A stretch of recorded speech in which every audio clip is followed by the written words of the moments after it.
rethink color.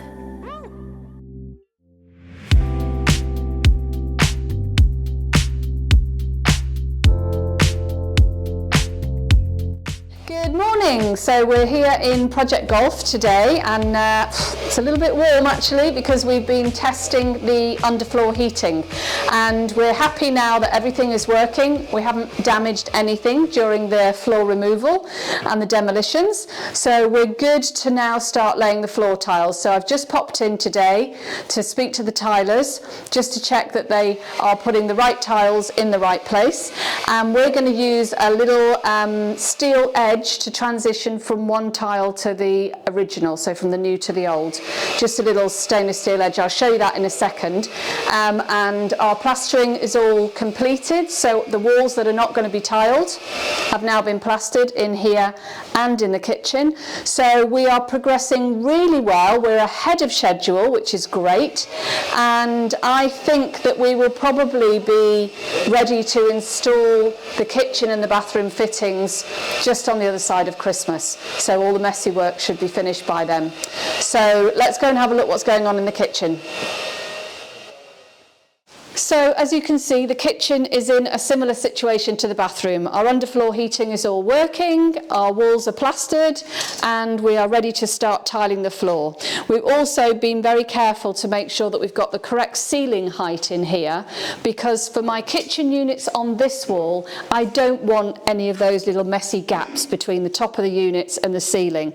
They're just black holes, dust traps. I hate them personally. So when I'm designing a kitchen, I either make sure that I've got a big enough gap between the top of the units and the full ceiling, or the ceiling, that you could put something decorative up there, you can easily clean the top, or I fill it in and make sure that there is zero gap. So in here, on this wall, there's going to be zero gap. And this is what I was just talking to you about in the bathroom. So this is just a little steel edge. We've got a little plastic coating on it at the moment to protect it, but it's actually steel. And this is where we will put the new tile on one side, and this will butt up to the next tile. So it just makes a nice clean transition from one tile to the next. And we're going to use that around the edge of the kitchen and also on the threshold of the bathroom floor. So I also just want to point out that we've plastered the walls here, and in some walls we've gone smooth, especially in the bathroom and inside the kitchen. It's a much cleaner finish, it's more hygienic, easier to maintain. But the rest of the house originally had this scratched finish. If you come a bit closer, you can see this kind of scratched effect here? So on these areas that we've redone, we've had to actually redo the scratching, because obviously you don't want it to be very obvious that the rest of the room's scratched and then this is new. So we've had the plaster of doing two different finishes here, two techniques: smooth, beautiful, perfect finish, and then this scratched, more rustic finish to match in with the rest of the room. Also, this before was an arch. We've brought it down and made it straight because we decided that this ceiling area in this sort of entrance hall was actually higher than the kitchen, and so we've decided that as we've opened up, it would be nice to have just one continuous ceiling flow from the kitchen all the way across to this wall here.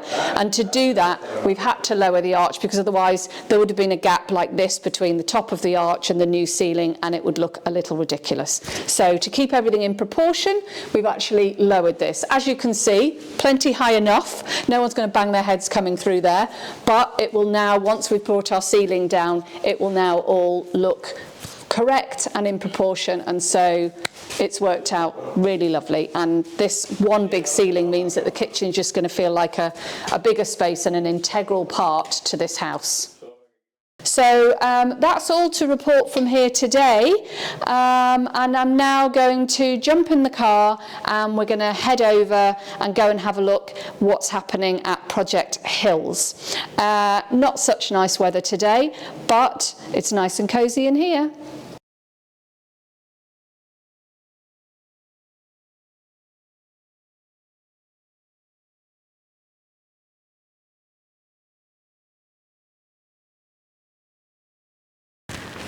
So we're back at Project Hills, and we've had some little issues to deal with, as all good projects do, especially here in Mallorca.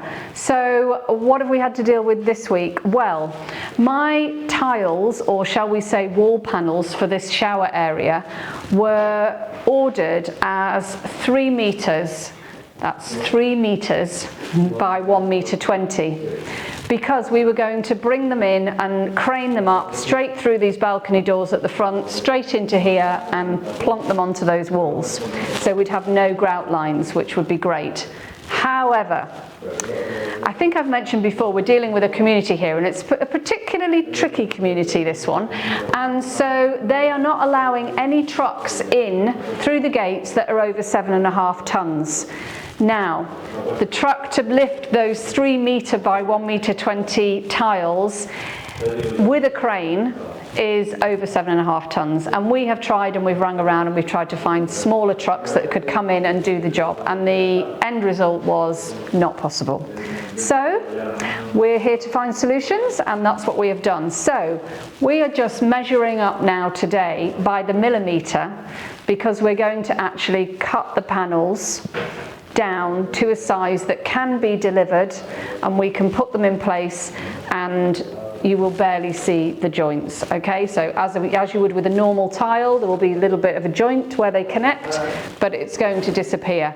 And so that's what we're doing today, is just making sure that we've got these dimensions down to the millimetre before I send off my 3 meter tiles to the workshop and get them laser cut so that they can be delivered on a smaller truck. So that's what we're doing up here in the bathroom today. You can also see that we've put the shower base in. Now this is a 3-piece shower base, because we're talking of a very wide expansion there. And the side pieces are going to be slightly inclined so that if water drops, it will go drain into the shower base there, and we're going to be putting the glass in the center panel as well. So we're just offering those up at the moment just to get all our levels right. Then they'll come out, the base will be finished, and they'll be put in place before we tile our walls. So that's what's happening up here. And meanwhile, down in the kitchen, the plastering is almost finished. It's looking lovely down there now, because we've got quite a lot of walls that are not going to be tiled.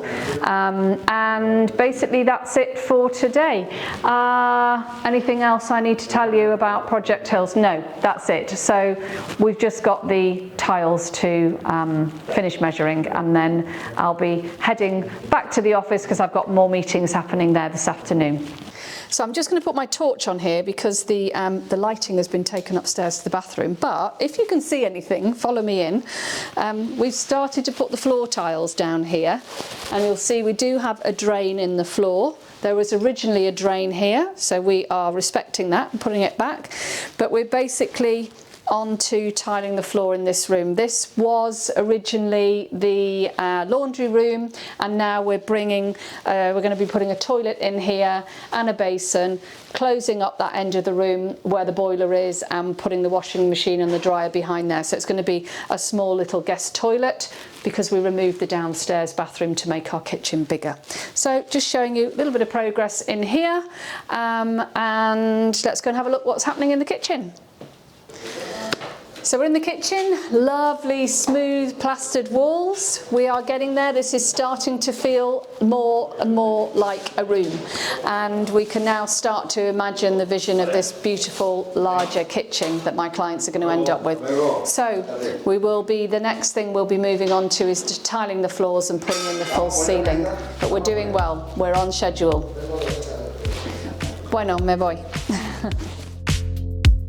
So I've just popped back to the showroom today because I'm here today with my good friend Susie. Isn't that just typical when that happens? So I'll be back. Okay, I'm back. Emergency dealt with. So, as I was saying, I'm here today with Susie, a great friend of mine, who I bumped into not so long ago, and she was telling me how she started making these beautiful lampshades. And so, of course, I said, please bring them, let me have a look, because, as you know, I love colour, pattern, and my projects and the products in our store are all about giving you something personalised so that your home can feel unique and special to you.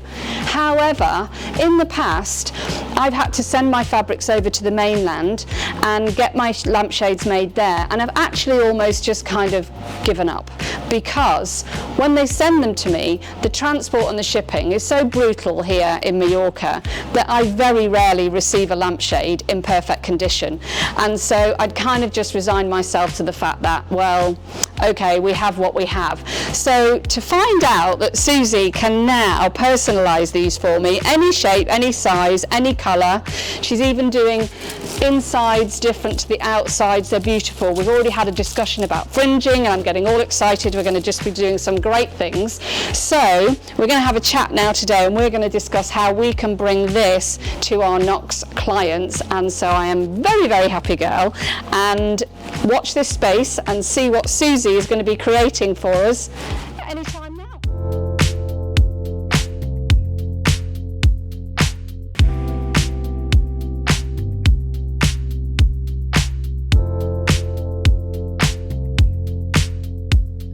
Thanks for following along, guys. Don't forget to like and subscribe, hit the bell button, leave me a comment, and we'll see you again next week. Living life in color.